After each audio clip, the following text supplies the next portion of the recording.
नए वित्त वर्ष की शुरुआत में हिमाचल सरकार फिर लेने जा रही कर्ज। असम में चुनावी सरगर्मी के बीच सीएम सुक्खू ने कर दिया बड़ा ऐलान। नकाबपोशों ने सामान लेकर लौट रही नाबालिग के साथ किया दुष्कर्म। इन सब के अलावा और भी बहुत कुछ रहेगा इस बुलेटिन में। आप देख रहे हैं इनॉक्स न्यूज, तो आइए जानते हैं अब तक की बड़ी खबरें।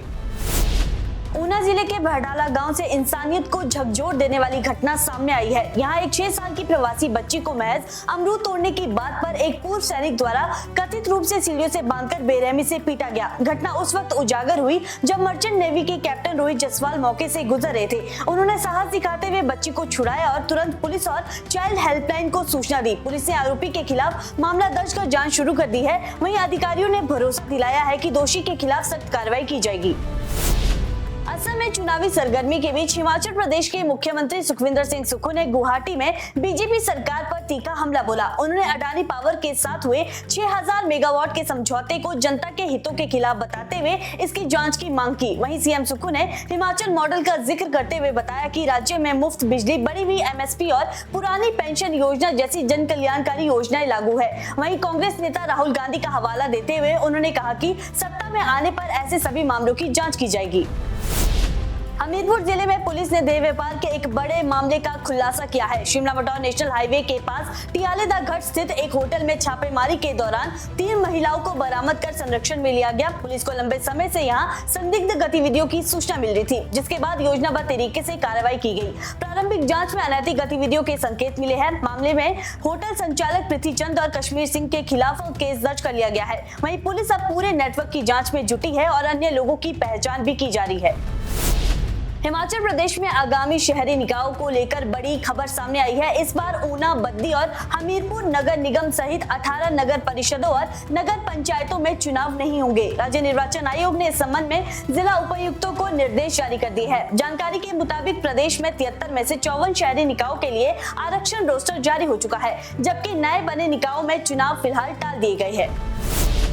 हिमाचल प्रदेश में मौसम ने एक बार फिर करवट ले ली है। शिमला और मंडी के ऊपरी इलाकों में भारी ओलावृष्टि से सेब बागवानों को बड़ा नुकसान हुआ है। जुब्बल, रोडू और आसपास के क्षेत्रों में गिरे ओलों ने सेब और गुठलीदार फसलों को भारी क्षति पहुंचाई है। वहीं खराब मौसम के चलते प्रांगण प्रक्रिया भी प्रभावित होने की आशंका है। मौसम विभाग ने 9 अप्रैल तक मौसम खराब रहने का अलर्ट भी जारी किया है, जबकि 7 और 8 अप्रैल के लिए येलो अलर्ट भी घोषित किया गया है।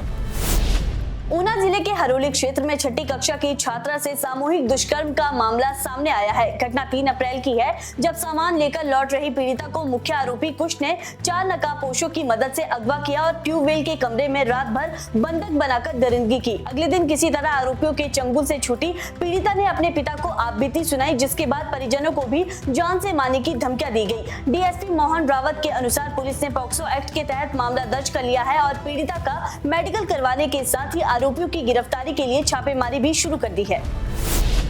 हिमाचल सरकार नए वित्त वर्ष की शुरुआत 1900 करोड़ रुपए के कर्ज से करने जा रही है। ये राशि 10 वर्षीय सरकारी बॉन्ड के जरिए 7 अप्रैल को रिजर्व बैंक ऑफ इंडिया के माध्यम से जुटाई जाएगी।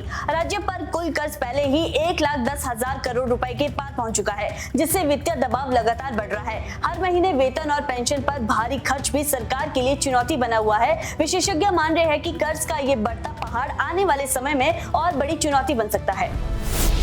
हिमाचल सरकार ने हिमाचल प्रदेश को ग्रीन हिमालय राज्य बनाने की दिशा में बड़ा कदम उठाया है। बजट 2026-27 में मिशन 32% की घोषणा की गई है, जिसके तहत 2030 तक वन आवरण को 29.5% से बढ़ाकर 32% करने का लक्ष्य रखा गया है। सरकार ने पहले ही साल में 600 हेक्टेयर भूमि पर पौधारोपण किया, जबकि राजीव गांधी वन संवर्धन योजना के तहत प्रति हेक्टेयर 1,20,000 रुपए की सहायता दी जा रही है। इसके अलावा ग्रीन अडॉप्शन योजना के जरिए निजी कंपनी और संस्थाओं को भी इस अभियान से जोड़ा जा रहा है।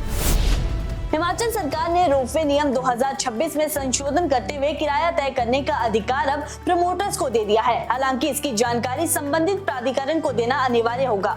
नए नियमों के तहत सभी रोपवे के लिए बीमा कवर जरूरी कर दिया गया है और किसी भी तकनीकी खामी के बाद संचालन शुरू करने से पहले निरीक्षण अनिवार्य होगा। सुरक्षा मानकों को सख्त करते हुए ओवरलोडिंग पर पूरी तरह रोक और अंतर्राष्ट्रीय मानकों का पालन जरूरी किया गया है। वहीं नियमों के उल्लंघन पर भारी जुर्माने और लाइसेंस रद्द करने की कार्रवाई का प्रावधान भी किया गया है।